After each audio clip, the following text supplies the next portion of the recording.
Hi, my name is Johnathan COF.MPG, and my claim is single-sex schools has substantial advantages to attend.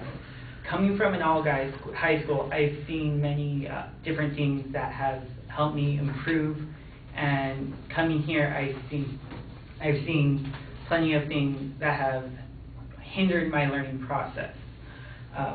So to start off, I would like to say single-sex schools help people become more focused on academia than mixed-gender schools.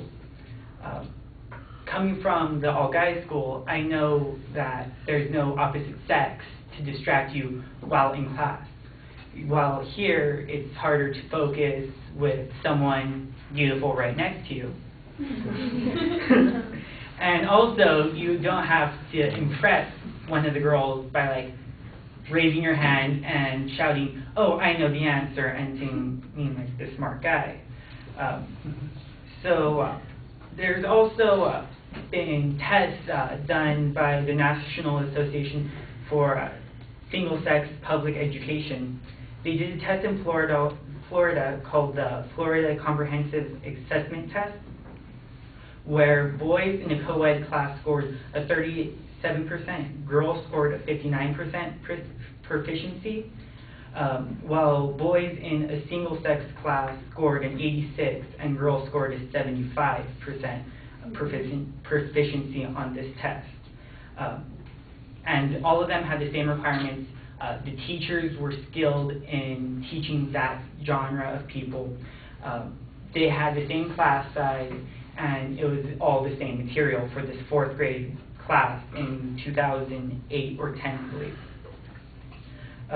And with single-sex schools, teachers can cater to the development needs of students. It's been said a lot, and most people have heard this, but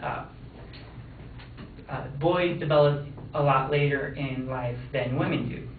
So in all boys schools, teachers can, or all girls schools, teachers can help and give extra courage and, not courage, extra hands and extra assignments to help these students get better and learn more efficiently, thus helping them be more focused in academia. And single-sex schools also allow students to become more comfortable with voicing their opinion.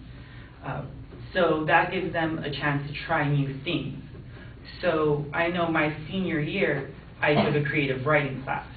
This seems normal for most people, but at an all-guys school, everyone thought, okay, take an extra AP class as an elective or take PE, weightlifting. I chose the creative writing to not just help my creative writing process, but also it helped me become more comfortable with writing and speaking my own words. So students are also more willing to raise their hand during class and answer a question. Even if they're wrong, they don't feel the pressure of everyone making fun of them.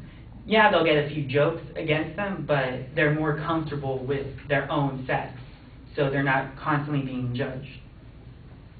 Single-sex schools also assist students in make non-conventional leadership roles, take on non-conventional leadership roles.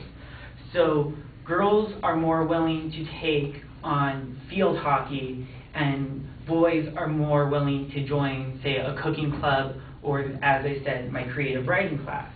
They're willing to break the gender-specific roles and change it up and learn and try something new and learn a little bit more about themselves. So to sum it up, I found that going to a single-sex school has really helped me develop in my learning process, and it also helps, and it's also been proven to help so many more people learn more effectively, become more comfortable with oneself, and do things that they wouldn't usually do in the long run. Thank you.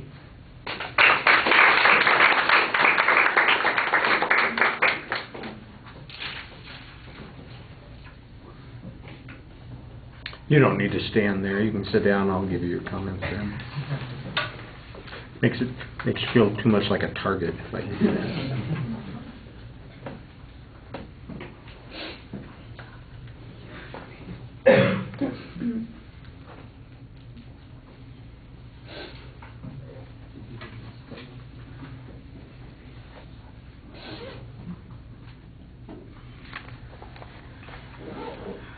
All right, Jonathan, you identified the claim right off the bat, so it's very clear what's going on there.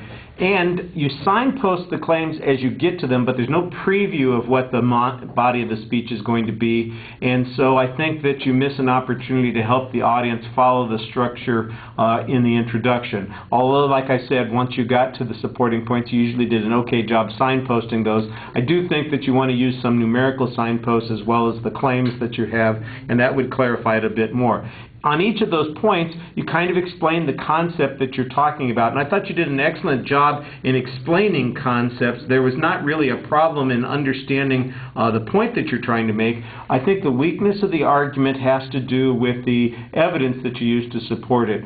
The vast majority of your argument consists of claims, explanations, and a personal example or hypothetical examples. We only had one particular citation that provides evidence or grounds that is substantive outside of those hypothetical examples, and that's the one study where the results on the test were so dramatically different. Everything else is kind of your say-so. I don't know that women play more or less field hockey in single-sex schools.